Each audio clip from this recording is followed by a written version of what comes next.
take myself out. So it'll just be you. Okay, and then text me because I'm sharing full screen. Yeah. So, once I kick out, it goes full screen. Okay. So you don't have to do anything. Okay, gotcha. All right. So we are officially live. Welcome again, everyone. We just left one session and now we're on the main stage. So right now we're going to learn about why design is key to marketing strategies. And Data is here, and this is her full-time job, and she will introduce herself and let you know exactly what she does. And I definitely had to drag her out. She's like, Ani. I like, no, there's no, Ani. You already know. Yes, I already know. So thank you so much for taking out your Saturday to talk to us at 8 o'clock in the morning in New York City. Over to you. I'm actually going to leave so that you could broadcast. And before you leave, just let me know, can you see the screen I'm sharing as well? Yes, I see the screen. And let me check one other, because I actually can see their screen, because I'm not on your screen right now. Gotcha. Okay. But they could definitely see it, and it looks good. And you look good. You're pretty in pink. Hey. All right. So I'm leaving it and turning it over to you. All right. Perfect. Hey, everyone. Welcome. Good morning, good afternoon, good evening from whatever part of the world that you're in. I appreciate you taking the time today to sort of chat with me about the ROI of UX in digital and marketing strategies. I'll try my best to make this worth your while. I have some slides prepared, and feel free if you want to take screenshots of it as we move along, if you want to save them as notes for yourself. But we will get started now. So let me pull this up full screen. Perfect. Okay. So my name is Data Oruwari. I was born and raised in Nigeria, but I currently live here now in New York. I'm a user researcher and experience designer, and I'm passionate about how creativity can foster authentic human connections, is what my life's work is sort of surrounded by. My background is in law, branding, and communication strategy. I currently work as an associate experience design director at IBM iX here in New York, and that is IBM's, if you will, digital agency consulting arm, where I consult for clients on sort of marrying their business objectives with their user needs and user goals. I've worked on projects across various industries, financial sector, consumer goods, healthcare, and I've had the opportunity to work with some really cool clients like Bank of America, Coca-Cola, and MetLife. Outside of experience design, I'm a visual artist and illustrator, and that's something else that sort of keeps me occupied. So let's get into the gist of what we're here for today. What I'm going to do is, for anyone who is not familiar with UX, I'm going to start there and talk about what is UX and why does it even matter. And then we'll dig deep into what the ROI is and how we can start to return investment when you actually put money, time, and resources towards it. We'll then go into how you can start adopting a UX approach today, and some quick ways that, from today, you can actually start measuring that return of investment when you invest in your UX. So to get started, we'll break it down from what is UX, so you have a very good understanding of what it is. The way I would explain UX is that it's actually an approach to design. It's just a perspective. It's not really, there are methodologies around it, but the first thing is that it's a mind shift where you approach design in a way that focuses on your user and their needs in every phase of that design process. And that is done via a variety of research and design techniques with a goal to creating something that is actually pleasurable for your user. It's thinking through all the friction and pain points and addressing those as you design. And it actually encompasses all aspects of your user or your customer's interaction with, be it your company, its services, or its product. So it's the whole life journey and whole ecosystem of you connecting with your customer. You need to think through each and every one of those touch points as you design. And I like this diagram because I think that it really fully illustrates where UX sits. UX sits at the heart of a user's needs and the business objectives. And it's right in that middle sweet spot that this approach comes to life. So then why does this matter? It matters because today we have a lot of informed customers, and these customers want every value for their buck. You know, they research things. They actually have reached a point where, because of so much access to information, there's a certain level of experience that they desire when they come to any business or use any product or any service.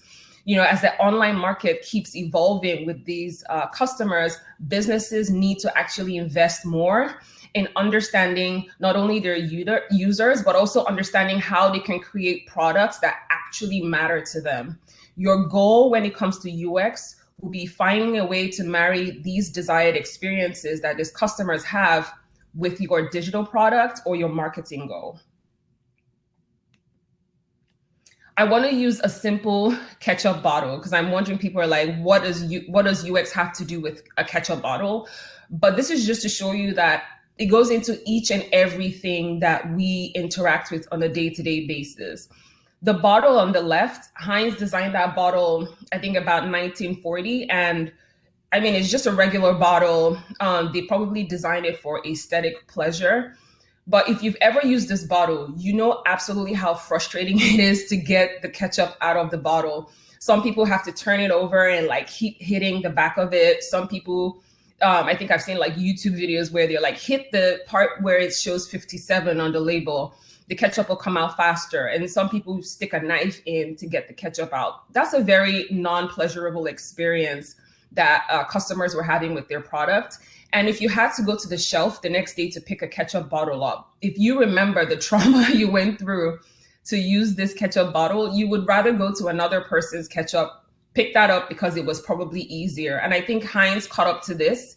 And now this is the reason why you have the plastic bottle on the right-hand side, which makes it easy for you to just squeeze your ketchup into your food, problem solved. So I'm illustrating this because I want you today to start really thinking about things being product focused versus user focused, two separate things. You need to be able to approach your business from a user focused perspective where you can make sure that any pain points, challenges, frustrations that your customers are having with you, you're thinking through how you can design your business around solving those problems. So I'm gonna follow this up with what then makes good UX? What is considered as good UX? I think personally, the first is that it's intuitive. It's something that almost needs no training whatsoever. It's easy to understand. It tells a realistic story. And this basically speaks to where in the ecosystem of the life cycle of your business and this customer, where does this product or service live? And how can you tell a story about that user through that product or service? And lastly, it creates some type of pleasurable outcome. Neutral is good, but irritating or negative or bad or friction, anything with a negative connotation isn't good. And if you're seeing that anywhere in your business, you need to address that. And UX, having that UX approach can help you solve any of those challenges. So I'm going to close out this segment with this quote that says, "The last best experience that anyone has anywhere becomes the minimum expectation for the experience that they actually want everywhere." And so there's no excuse today when your customers are using things like iPhone, Netflix, Amazon, they are taking that level of experience that they're getting and they are having that same level of expectation with any other product or marketing strategies outside of those products. So you need to be able to meet them at that level of experience that they desire. Now we'll go into the ROI of UX. And I start this by sharing just a quick case study about the MRI machine. Is something that when I heard about the story of how it came to be, it was fascinating, and I thought I used that to illustrate this ROI. So the MRI machine, if you've ever experienced it, it's one of the loudest machines. It's actually intimidating for even adults. And the person who designed it, his name is Doug Dietz, and he works for General Electric Healthcare. He came up with this very innovative machine that changed the healthcare spectrum, and he was very proud of what he had designed. However, he got word from doctors and pediatricians that basically when kids wanted to use these machines, they were terrified. They would cry. They would do anything they could to not get into this machine to use it. And they actually had to sedate kids for them to be able to use this machine.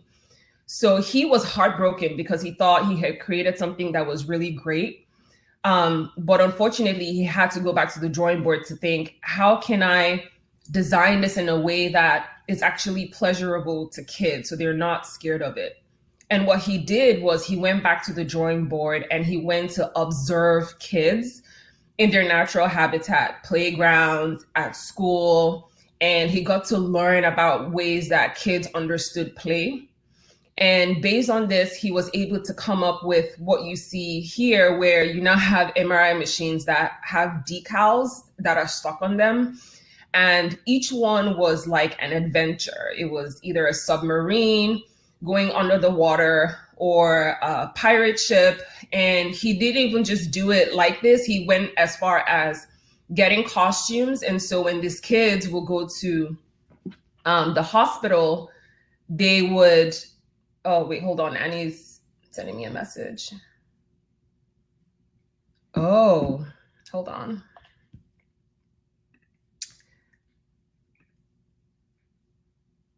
Okay, so let me take a step back. Make sure she can see this. Okay, she sees it now. You shared screen isn't showing us. Okay. So I think when I go full screen, let me see. Annie, can you see it now? Perfect. Okay. So then I'm just going to have to do it not full screen. Okay. Perfect. Okay, so apologies for that. I'll just kick it off from here.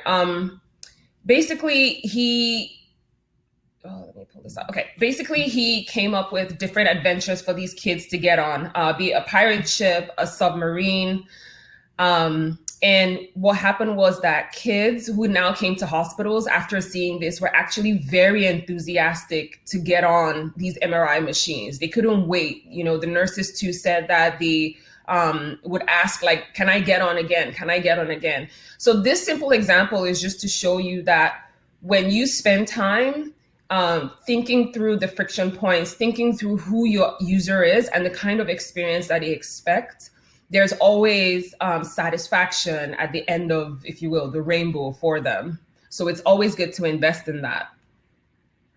The value that it brings is that its impact is not just on tangible things like just cost and time, which we're used to measuring. UX actually delivers on something extra, which is around satisfaction and happiness. When you create something that delivers a good experience, customers are actually more likely than average to buy it. And this has been proved by different research.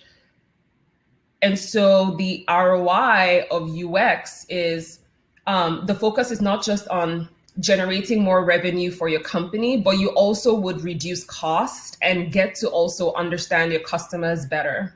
When you talk about things like, let's say, application design, for example, there's reduced time to development because you actually understand your user up front and understand what they need. And so you can quickly design something that suits them instead of almost beating around the bush to get to development time. There's reduced costs spent on any changes you would make. Basically, in the development cycle, If you have to make a change during the development phase after design is done, you're going to spend 10 times more to fix what that problem is. And if it actually goes to market after the development phase and you need to change something, it would take you 100 times more to fix that change than if you had just addressed it during the design phase. When it comes to increase in adoption and acceptance, basically, as long as you make your UX pleasurable, you will have more people getting on the bandwagon with whatever your product is or what your service is.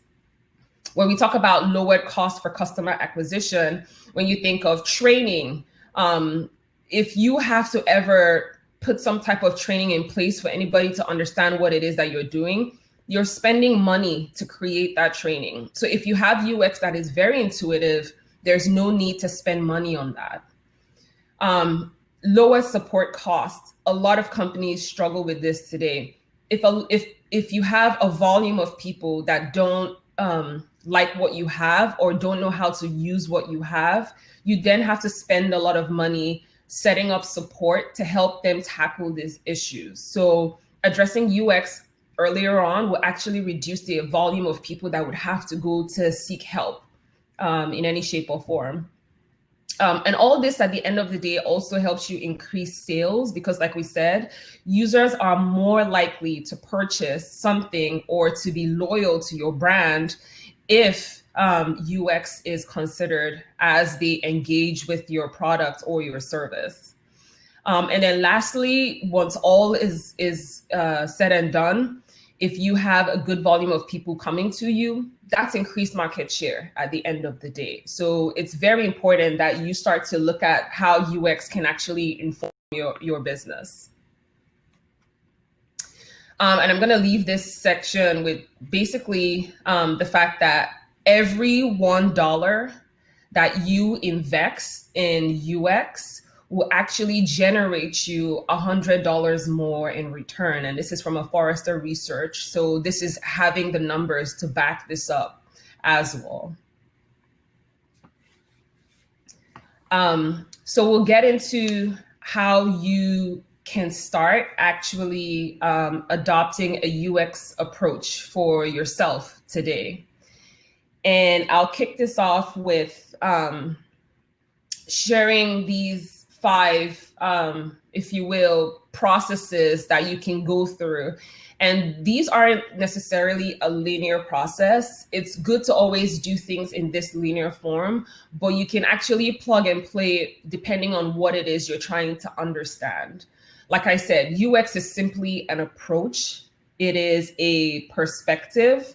And so having the tools necessary to help you tackle this approach is what we'll be discussing today. The first is the ability to empathize. The next is to define. The third is ideate. The fourth is prototype. And then the last is testing. So we'll start with empathizing. So empathy basically enables us to understand not only our users' immediate frustrations, needs, pain points. It also helps us to understand their goals and their motivations. Empathizing helps you step into the shoes of somebody else other than yourself. And this is very different from just trying to sympathize with someone, because when you sympathize, you're just acknowledging a person, versus when you're empathizing, you're really trying to think and feel and act like that person. And so empathy is a very solid tool because this is when you start to step into the shoes of your customer to really understand the things that they want. You need to be able to identify your typical customer and be able to put a face to them, put a face to what they look like. In understanding them, you need to also consider what is their age, their gender, what are some of their general behaviors? How do they spend? What typical income are these people making? I encourage you to actually come up with what is called a persona. And that's an example of what we see here on screen. And share this persona with people that you work with. Share it with your staff. Share it with your colleagues. Let them really start to familiarize themselves with your ideal customer in a way that whenever they're coming up with any ideas or solutions, they can reference that person, so that what you're coming up with is you always make sure that it's user focused. So empathizing would be the first approach to having a UX centered experience. The second is the ability to define. And in defining, all we're really trying to do is make sure that we're reframing what the challenges are in a very human-centric or user-centric way. And I'm going to illustrate this through just a mini exercise. If I ask you to design a vase, you're probably going to spend the next hour drawing different types of vases, how flowers would sit in them. You only would come up with an idea to the limits of that vase. However, if I say, design a better way for people to enjoy flowers in their home, that has taken it out from it being product focused to user focused, because now you've also mentioned the experience that you're trying to achieve. So instead of just saying design this thing, you've now shifted it into how can we design this experience. You also can start to see that there's a story forming here. If our customer or our user was, let's say, Annie, for example, how would Annie want to enjoy flowers in her home? What does enjoying flowers mean to Annie? Where in Annie's home can this product be? It starts to really give you more room to play with for your ideas to come to life. And so in the end, this is basically reframing things in a way that makes sure it's driven to the user and not just a general product that people can't necessarily connect with at the end of the day. The next is Ideate. And so for this portion, it's basically all around coming up with the best ideas based on the problem that you just defined, and making sure that all of the ideas that you generate all ladder up back to the user. You can also make sure when you come up with ideas that you come up with something that is called wild ideas. And the way I can illustrate wild ideas is, imagine if somebody wanted to come up with some solution for people to be able to download their files wherever they go. And one example of a wild idea, the person could say, hey, what if I could store my files somewhere in the sky, and so that wherever I travel to, I can just pull it from the sky and it goes into my computer.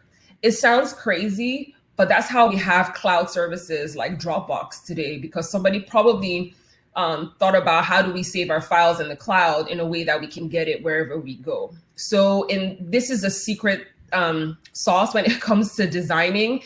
The idea generation process is all about throwing out as many ideas as possible, regardless of how crazy they sound.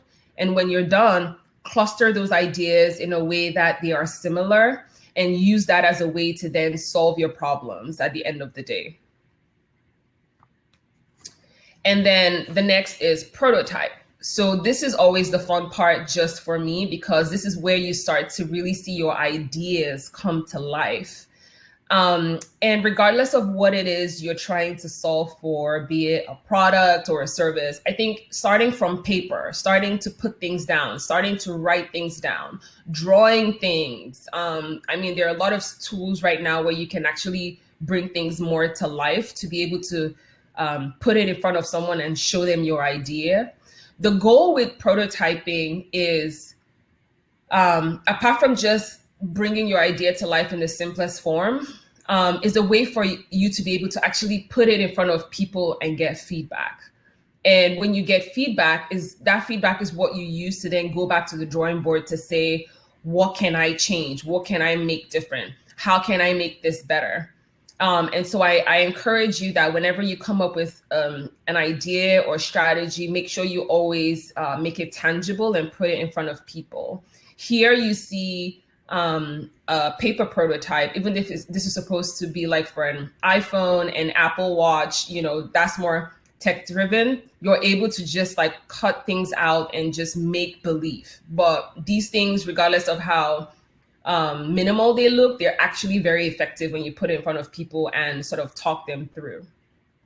Which brings me to the last part of this approach, which is testing. And I think that this is where a lot of people know you should do this, but they don't necessarily do it. And it ends up shooting them in the foot. I've seen even the most successful businesses and people that can actually afford to have user research and user testing in place, they fail to deliver on this. Testing it can be very simple, it can be very quick, or it could be elaborate, depending on what it is you're trying to learn. But once you've gone through the process of understanding your customer, defining the problem, ideating, and finally having something tangible to show, I encourage you to put this in front of people that actually represent who your users are. Don't be the only person testing it, and don't give it to somebody who is likely not to participate with your product or your service. Put it in front of people that actually represent your persona. And ask them many questions about it. How do they feel about it? If it's something around messaging, maybe give them two types of messaging and say, which one would you prefer to get in your inbox? What format would you like this newsletter to be? And the more you get feedback, don't just keep the feedback in a drawer and walk away. Take it and see, how can I make what I'm doing better? It's all about iteration. So you keep iterating based on the feedback that you get. So you get to a place where the person you've put it in front of is like, this is exciting, this is great, I understand this, I connect with this. So then we'll go into how you can start adopting this UX approach. And so the first is, like I said, always having that user-centered mindset. That's the first step. Once you've stepped into that, everything would definitely start to fall into place. Let the understanding of your customers and your users actually help you drive solutions in your company. When we speak to the next, which is the analytical leadership, I think there's a lot of focus on revenue and cost and the metrics around those.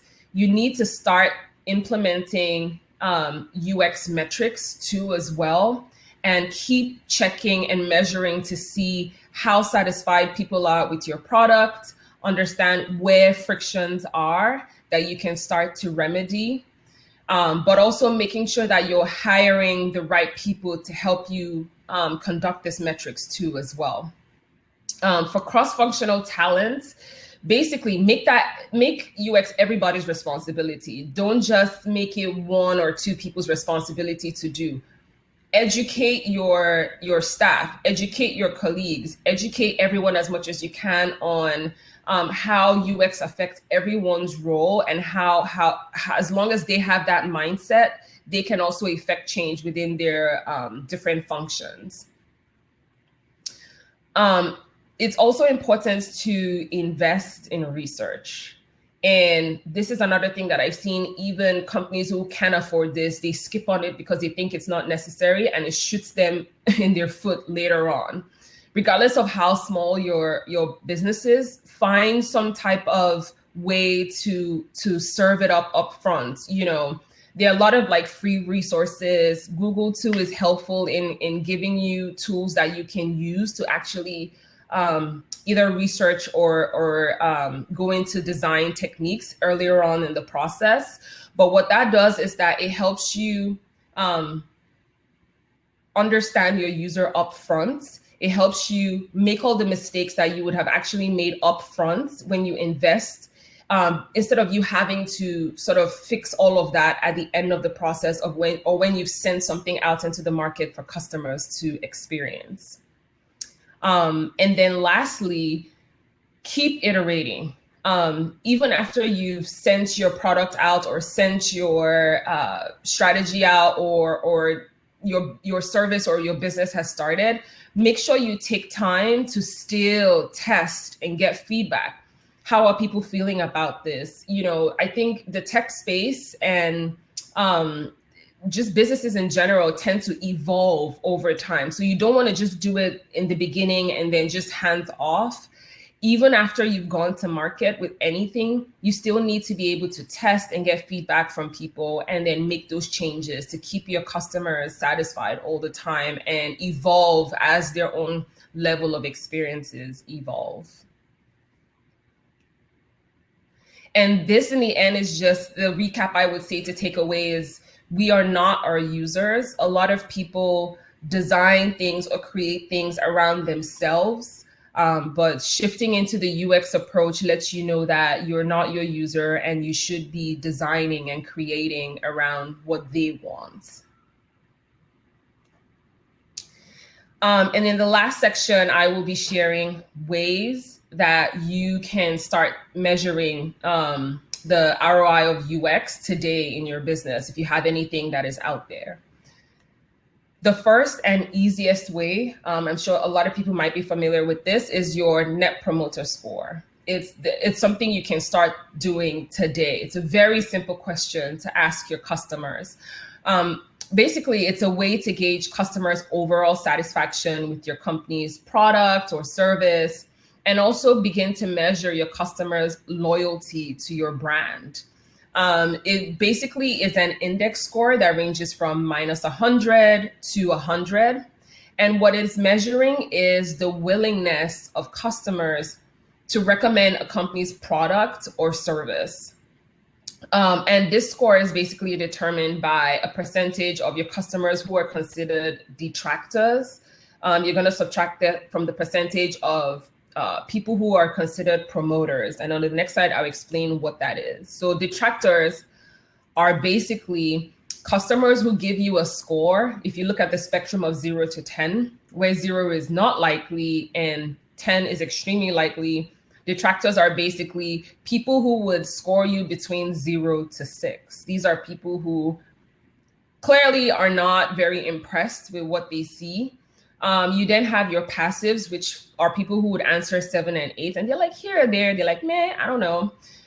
That's okay. It's not as bad. And then you have your promoters, who are people that are like, yes, I like this. I would highly recommend this to somebody else.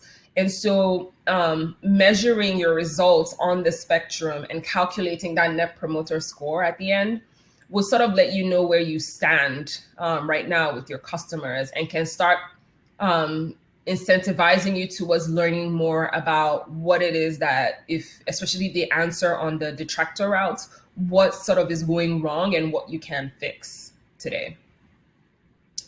Another way to measure this ROI, this is more robust.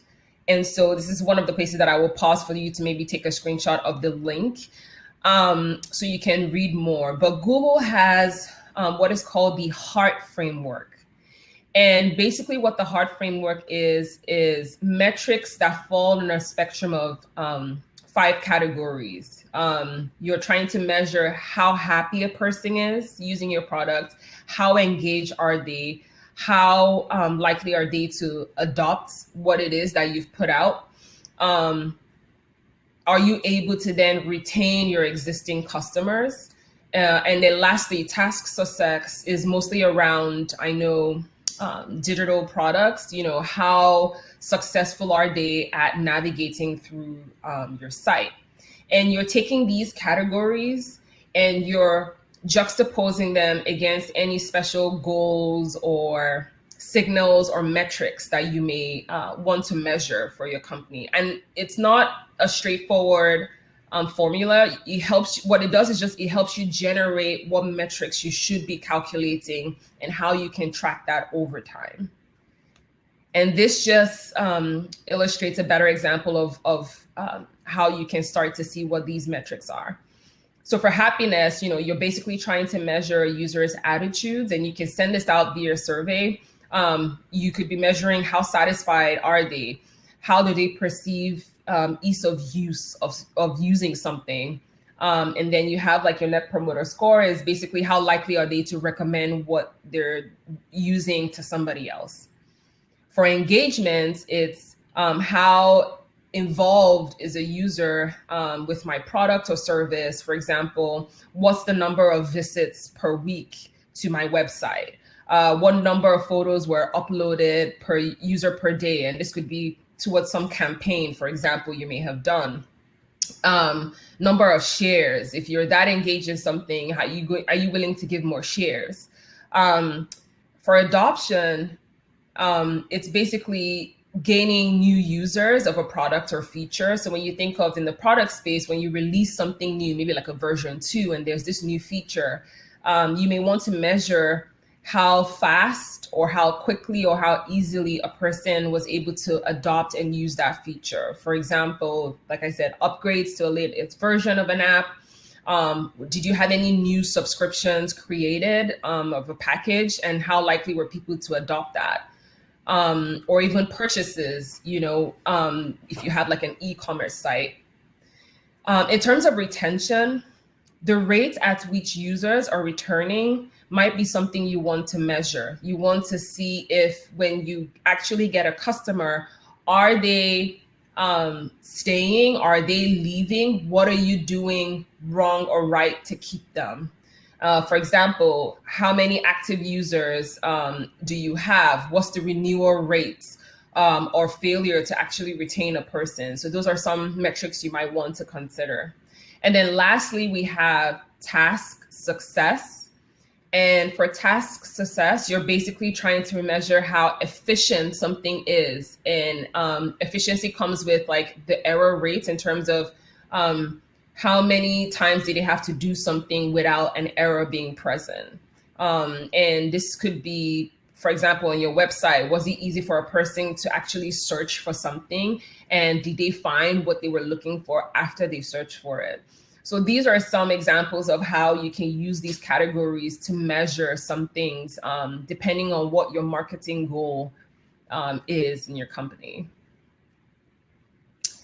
And then I want us to, from a space of practicing what you preach, I want us to put this into practice today. So for everyone who is listening to this session, I want you in the chat quickly on a scale of 1 to 10, where one is not likely, that's supposed to be 0 to 10 actually. On a scale of 0 to 10, where 0 is not likely and 10 is extremely likely, I want you to rate this presentation.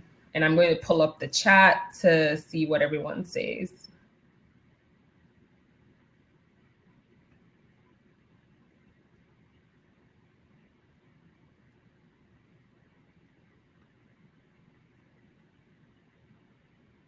Okay, Margaret said 10. Anyone else?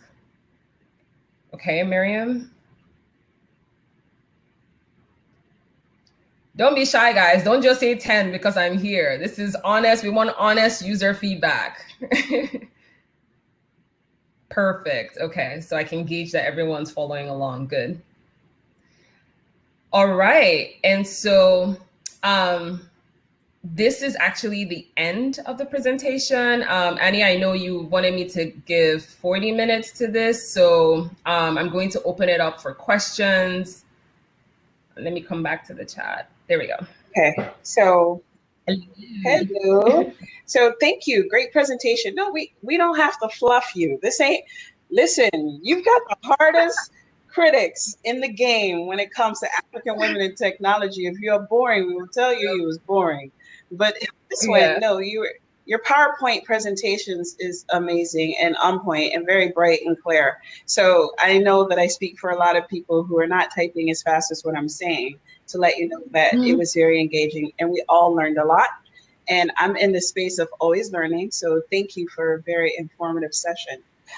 There was a question that I saw that Benge had. It was, can you create a design, say mock-up banner flyer, as a generic template to be used in promoting a brand based on the understanding of the persona as you mentioned? And let me just recap that. So can you create a design, say mock-up, as a generic template to be used? I don't like, I need to understand what generic is, but I assume this is Benga. I assume you don't mean generic in terms of like going on, let's say, a stock website and just grabbing any flyer you see. You can have a generic template in terms of format and layout, but then you want to check the messaging and things like images to make sure that it's something that your user would identify with. A good example would be if you're trying to design something for moms, why would you have a man on there? Why would you have messaging that doesn't speak to what a mother is going through managing, let's say, 2 kids at home? So, Benga, let me know. I hope that that answers your question. Yeah. And I think it's pretty amazing when people use some of their color themes to like redesign within the color theme. So if you mean by that as a template, I get it, you know, they color themed, but not same template, you know, meaning we know you meant generic, but meaning that they don't always stick to a generic mode so that it always looks the same. The only thing that looks the same is that you know that that's the brand's colors. Right. So when it comes to brand style guides, brand manuals, you know, color, fonts, all of that definitely stays the same. But in terms of things like the messaging, those things you need to keep reworking depending on who it is that you're speaking to. Right. All right. So thank you so much, Data. Just so everyone knows, when I created Ideate Creatives, which is our freelancing, the person that I went to was Data, and she's like, Ani, switch out all these fonts. Let's switch out to 2 color themes. Just choose 2, mainly 1, but we're going to play with these other colors. You know what I mean? So if you are not certain, Data is definitely like one of the people that you want to go to, just to get that analysis of what it is that you're presenting, because they're basically artists, and which she is one. But the fact that they're artists, they're able to see things that you and I wouldn't see. Because I can tell you right now, I appreciate art, but I am not an artist. So thank you for doing such a wonderful job in that space. And thank you for having me here too. As well. Yes, we really appreciate you taking time out of your, you know, Saturday morning, you know, because it's New York City, 8 o'clock. On July 4th. July 4th, just so you people in Africa, that's what wants you people in Africa to know. She spent on July 4th with you people. So, but I'm always happy to share. So this is, I don't mind this. Oh, don't worry. We're going to keep you busy, girl. You ain't done. But I wanted to also mention that if anyone, because I know like UX is still pretty relatively confusing for some people, I put my handle and my website, like feel free to just reach out to me via email or whatever. And I'm always happy to help people sort of figure things out, you know, so. Right. And that is in her profile. Like all the speakers updated their profile so that if you want to connect with the speaker, even if you didn't come into other sessions, you could definitely go into any of the speaker profiles on the landing page of this event website for the platform, and then connect with the speakers that way. So all of their information is there. So if you want to reach out to them, definitely connect with them through their profile. That was created on this platform. So thank you once again, Data. As for everyone else, we have like 10 minutes before we start our blockchain, a little over 10 minutes before we start our blockchain and digital spaces. That's going to be in the session. So for now, I would just say, please go network, meet more people. I'm glad to see that you guys are enjoying the network. I jumped into it too. So, and it's funny because I got one of the speakers. But it's great to see that you're networking, and we strongly encourage that because that's how you're going to learn. The more people you connect with, the better off you are in this life. So Data, amazing job. Thank you so much. Really appreciate you taking the time. And you're welcome. And everyone else, I will see you guys in networking, and then followed by blockchain and digital spaces. I'll see you guys shortly. Bye-bye.